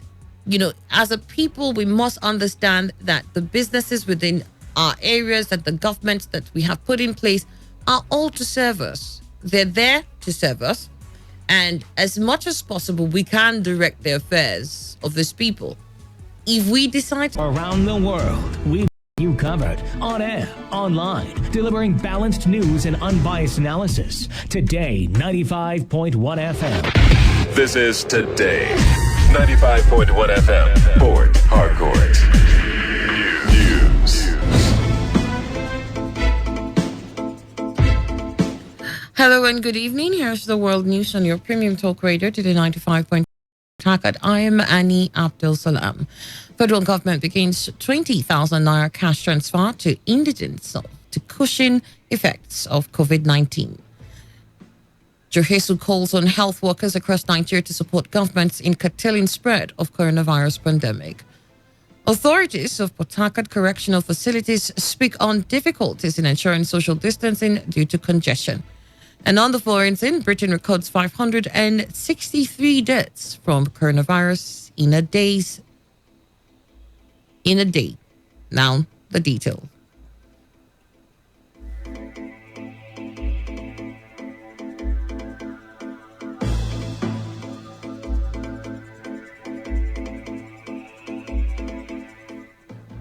The federal government has commenced the disbursement of 20,000 naira conditional cash transfer to vulnerable households at the Kwali Area Council of the Federal Capital Territory, Abuja. This is part of the federal government's efforts to help reduce the effect of President Muhammadu Buhari's lockdown order following the spread of the COVID-19 pandemic in the country. The Minister of Humanitarian Affairs, Disaster Management and Social Development, Sadia Umar Farouk, said while kickstarting the disbursement that due to the scourge of COVID-19, the federal government is giving out 20,000 naira per person for the next 4 months, starting from March 2020. She explained that the president, during his broadcast last week, directed that the conditional cash transfer should be given in advance of 2 months. The number of confirmed cases of COVID-19 in Nigeria has risen to 151. This follows the report of 12 new cases in the country. The Nigerian Center for Disease Control, NCDC, disclosed the new figures in a tweet in its latest update on the disease. The agency, while giving the breakdown of the cases, reported 9 in Osun State, 2 in Edo State, and 1 in Ekiti State. The federal government has announced that all markets in states where a lockdown was imposed will be allowed to open between 10 a.m. and 2 p.m. daily. National Coordinator of the Presidential Task Force on COVID-19, Aliu Sani, said this during a briefing by members of the task force, saying that only shops and stalls selling food and groceries shall be allowed to open to customers between the hours. Sani said supermarkets and food stores will be allowed to open between 10 a.m. and 4 p.m. and all owners and managers have been warned to screen staff and customers before entry. He said in case of screening, all temperature above 38 should be denied entry and advised to seek immediate medical attention. He further stated that at any point in time, the total number of customers inside each store must not exceed a third of the store's total capacity. The Minister for Health, Dr. Osage Henare, has said over 2,000 persons have been tested so far for the COVID-19 disease in the country. The minister made the disclosure during a media briefing by the Presidential Task Force on COVID-19 in Abuja, where he noted that the government is making efforts to further expand and improve the diagnostic capacity across the board. He said this week 2 more laboratories were added to the NCDC network of molecular laboratories for COVID-19 at University College Hospital, Ibadan, and Federal Teaching Hospital, Abakaliki, Ebonyi State. Hanere said a breakdown of the cases of the virus in Nigeria shows that about 70% of them are male, while 30% of them are female. The sector unions, Johesu, and Assembly of Healthcare Professionals have called on all health workers across Nigeria to support governments, both federal and states, in curtailing the spread of the coronavirus pandemic. This was contained in a letter jointly signed by the National Chairman and Secretary of Johesu, Bio Joy Josiah, and Ekwebo Florence. The leadership of Johesu thanked members in their courageous efforts so far, especially those at border, entry points, emergency units, ICU, and in various isolation centers. Johesu also commended its members for their resilience and commitment to combating the dreaded COVID-19 menace, saying that despite agitations among health workers over unkept commitment and promises from federal and state government, health workers have stood tall in the forefront as first responders in stemming the spread of the COVID-19 pandemic. The leadership of Johesu called for both federal and state governments to provide the needed tools like PPEs and other necessary gadgets for the protection of members at this very trying time of the nation, just as they asked President Muhammadu Buhari for an instructive broadcast on COVID-19 while demanding strong inclusion of their members in the implementation of the various economic stimulus measures, interventions, and palliatives mentioned in the speech to motivate health professionals and staff. Johesu appealed to Nigerians to adhere to all instructions, regulations, including strict hygiene processes, social distancing, staying at home order, and work from home directives, which guides against further spread of the virus. In the meantime, the federal government has debunked allegations that some 26 Americans who flew into Nigeria recently were not screened before they were allowed in. The Minister of Information, Lai Mohammed, also doubles as a member of the Presidential Task Force on COVID-19, made the clarification during a briefing in Abuja. The federal government said some jingles have been generated to create more awareness about the virus in the country. As well as the report on some false remedies and cures. We have also debunked a newspaper report that some 26 Americans who flew into Nigeria recently were not screened before being allowed in. Also, when a mob burned down a police station in Kusada local government area in Katsina State because the police prevented the people from congregating for the Friday prayers, as well as the massive demonstration by an Islamic group in Jos due to the ban on large gatherings, we contacted the Katsina and Plateau State government and provided them with some jingles which are currently being aired, repeated on the state's radio stations to further create awareness on social distancing and the need to avoid large gatherings. The minister also assured that more volunteers are being deployed to the COVID-19 call centers to provide basic information. More volunteers are also being deployed to the call centers and are being trained to take calls and provide basic information and direction to callers. The frequently asked questions developed by the NCDC has been updated in order to assist the call center operators to provide basic information. The NCDC is also finalizing the template for massive grassroots and community mobilization that will take cognizance of social distance. We will leverage on the existing network of the National Agency, UNICEF, Health Education, environmental health officers, Red Cross, and other center to commence massive community engagement using many outdoor methods. And this will be continuous exercise. The federal government says it is making efforts to release some truckload of fertilizers trapped in Port Harcourt due to the lockdown. Secretary to the government of the Federation, Boss Mustafa, made the disclosure while answering questions from newsmen during a media briefing in Abuja. The SGF, who's the chairman of the Presidential Task Force on COVID-19, said government is in talks with relevant agencies to ensure that the trucks are released. In the president's broadcast, it was only Lagos Port. Now we've included the ports in Port Harcourt and all other operations of movement of essential products. And in the protocol that was released by the national coordinator, farms, distribution of foods and perishables, manufacturing of foods, drugs, pharmaceutical, and essential products related to the response are all exempted. So that is adequately covered. All we need to do is to work with the subnational government in Port Harcourt to ensure that all trucks and tankers have a free flow. Because it's not only trucks from the ports or from the factories. There's the issue of even tankers that are conveying petroleum products that are trapped in a very long gridlock of traffic in the Port Harcourt area. But I believe that is being resolved as of now.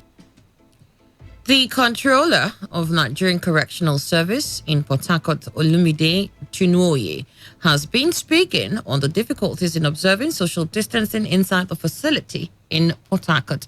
Controller Chinuoye said due to congestion in the facility, it has become difficult observing social distancing among the inmates in the Port Harcourt Correctional Facility.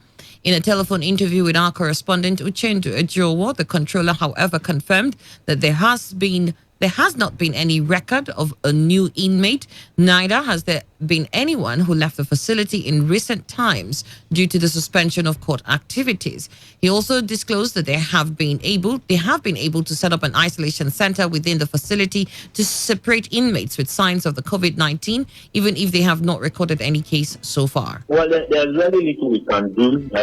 Very congested before, but now the fact that the court is not in session and we are not getting admission, a lot of our inmates are getting released and no one is coming in. But at the social distancing, there are very little we can do in terms of social distancing because we don't have any extended cells that we can put them. The only thing we have put in place is to have an isolation center in the prison so that if there is anybody that is sick, we take to the clinic. If it is diagnosed to be having any symptoms that we give symptoms, we isolate them and put them in a separate place pending when we know that there's no problem. But for now, we don't have any problem as regards the coronavirus anyway. The Port Harcourt Correctional Service boss also revealed that other necessary measures have been set up within and around the facility to avoid possible spread of COVID-19. We already put measures in place. We have a thermometer where you definitely your temperature is taken. Your hand is washed. You have to wash your hand even before and even any visitor whatsoever. And we have solved all religious activities, so that's not a question of visitors coming in and go and do any religious activities. So we are definitely observing the same precautionary measures which is being observed in some other institutions. The River State government has been criticized over some of the measures put in place to check the spread of coronavirus in the state.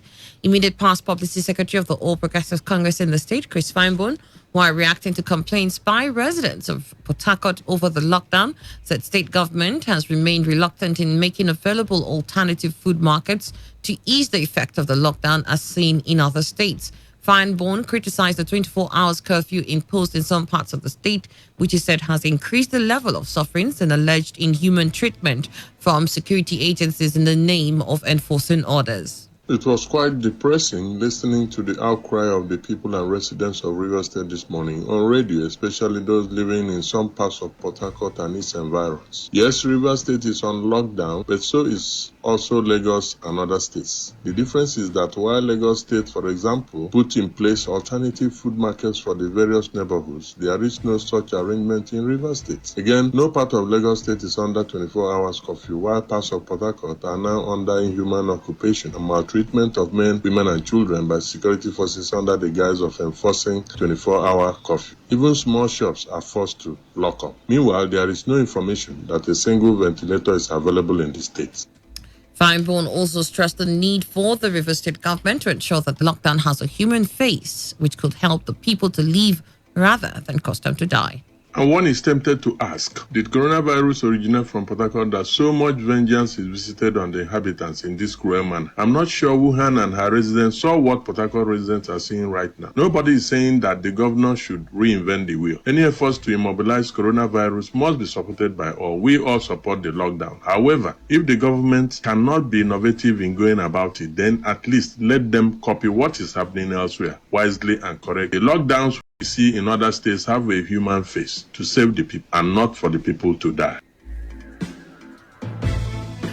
You have been listening to the World News here on Today 95.1 FM, Voice of the People. After the break, we'll be back with more stories on the foreign scene and sports stories. Don't touch the dial. Every day, every hour, when the big stories break, depend on our 24-hour news team to bring you the latest. Today 95.1 FM.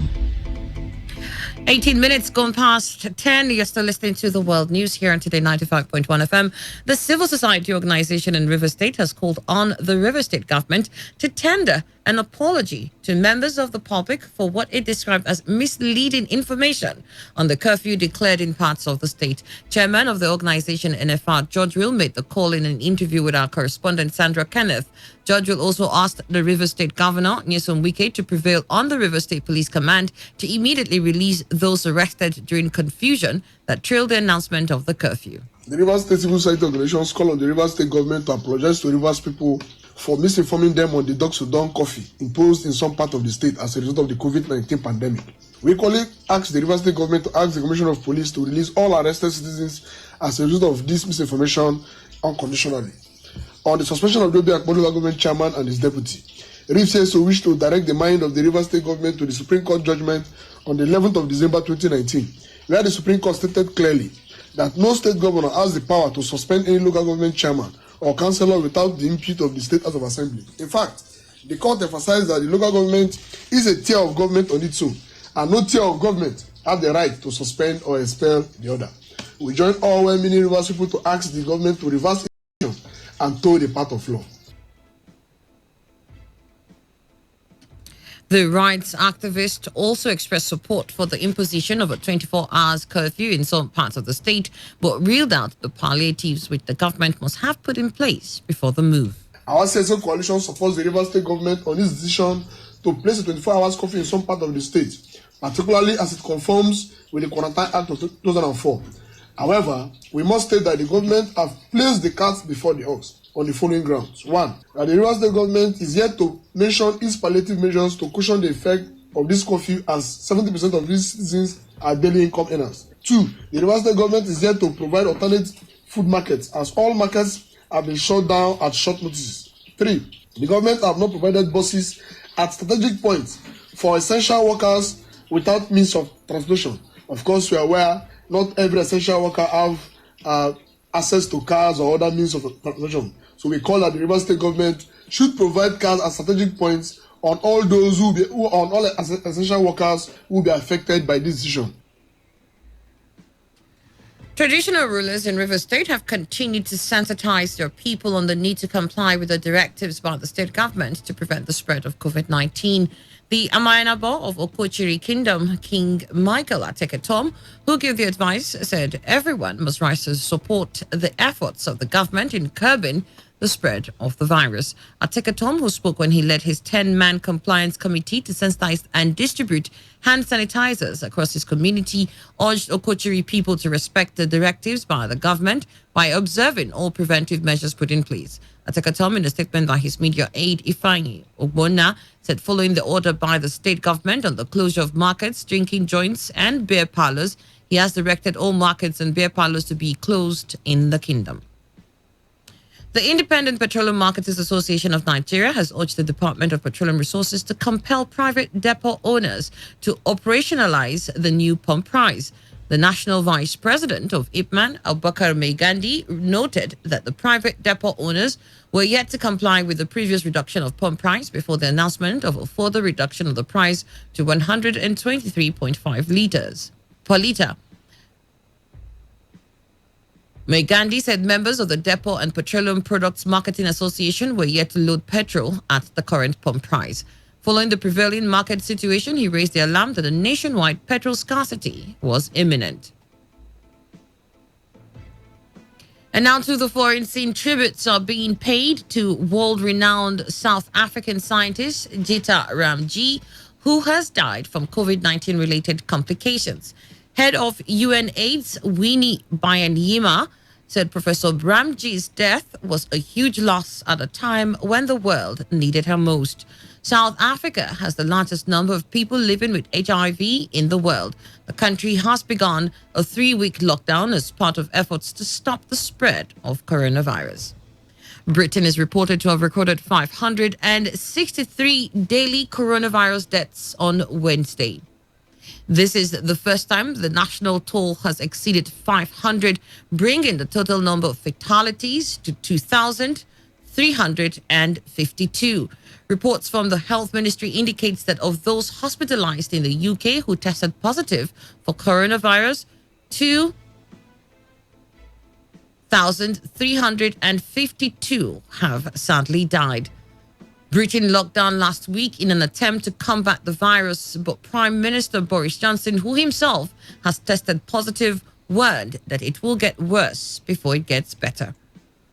Saudi Arabia has asked Muslims planning to take part in the annual Hajj pilgrimage to delay booking trips with tour operators amid uncertainty over the coronavirus pandemic. Some 2 million people are expected to travel to Mecca and Medina this July and August for the Hajj, which all Muslims who are physically able must undertake once in a lifetime. The Saudi authorities have reported over 1,500 cases of COVID-19 and 10 related deaths. And in sports, UEFA has made a move towards clearing the decks for the return of club football by announcing that all international matches that have been pushed back to June have now been postponed until further notice. This includes the playoff matches for UEFA Euro 2020 and qualifying matches for UEFA Women's Euro 2021.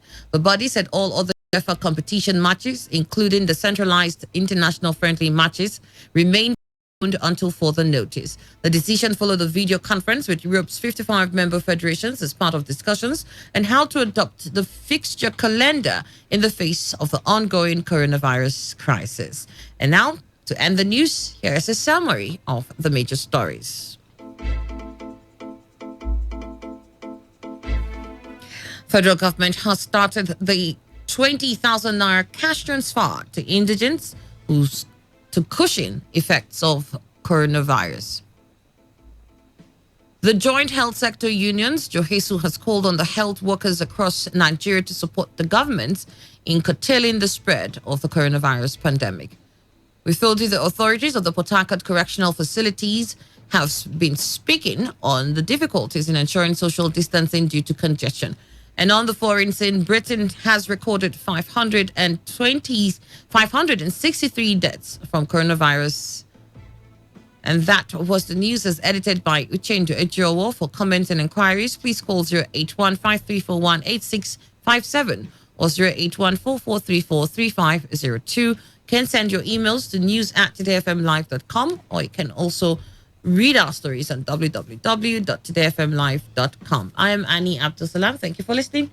To have a lovely evening.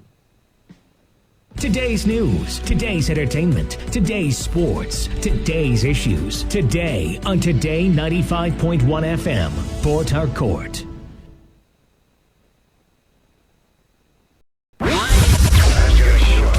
Hold on, Kata. No, don't say else. Just bring 5,000 now. Only. Make the Kata day. Make the code remain. Yeah, they worry. You are not aware you're a thief. Now that you know that your money is coming from a thief, do you not see why you're a thief?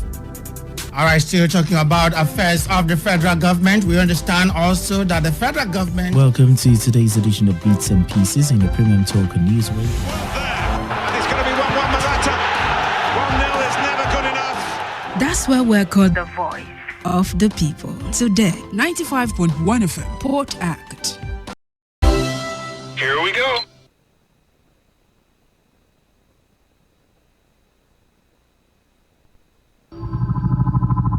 With the dawn of the global pandemic, coronavirus, also known as COVID-19, we have been advised to self-isolate and observe social distancing rules.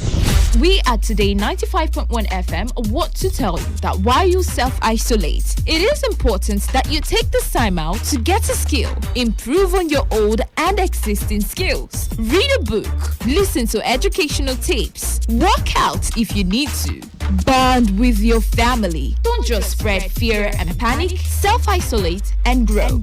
Make this time count for you. This message is brought to you by Today 95.1 FM, the voice of the people.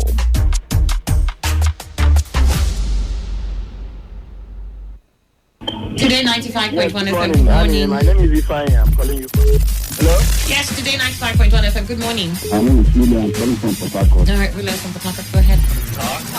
Great. I have a right to say no, right? All I'm right. calling from Yenipua. Okay, thank you so much from Yenagua. We are the station that needs no introduction. Of course, you know, we give the best in news, sports, You like football, right? entertainment, politics. In fact, call it talk. Yes, we know there's a lot you want to hear, and that is why we talk about everything. Talk radio. We're right before you. It's just a dial away. This is your number one premium talk radio. Today, 95.1 FM, voice of the people.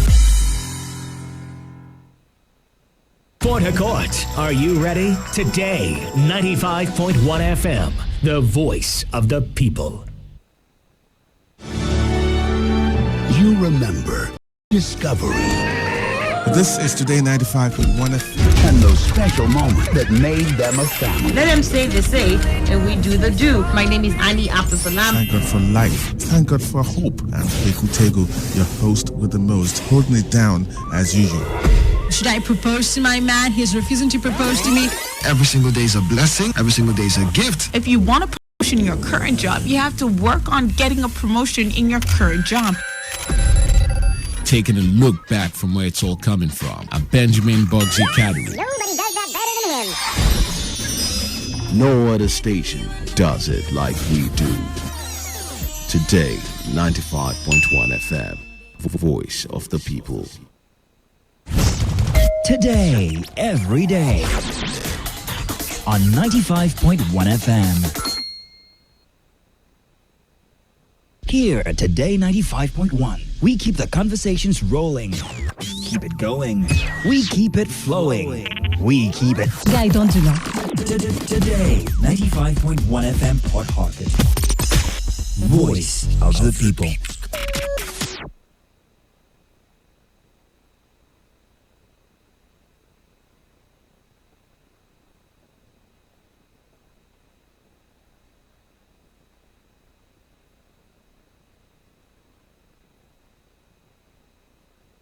Radio has never been this good. Today, 95.1 FM, Port Harcourt.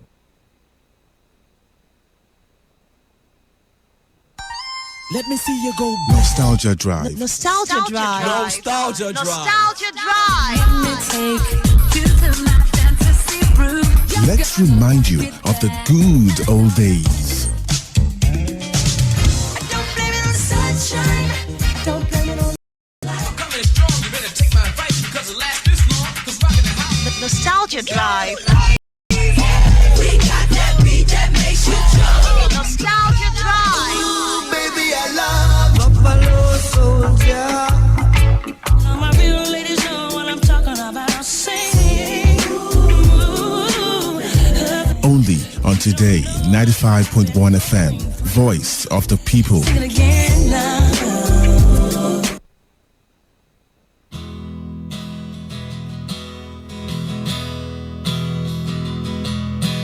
Baby, I know the story. I've seen the picture. It's written all over your face. Tell me, what's the secret that you've been hiding? Who's gonna take my place? Should have seen it coming. I should have read the signs anyway. I guess it's over.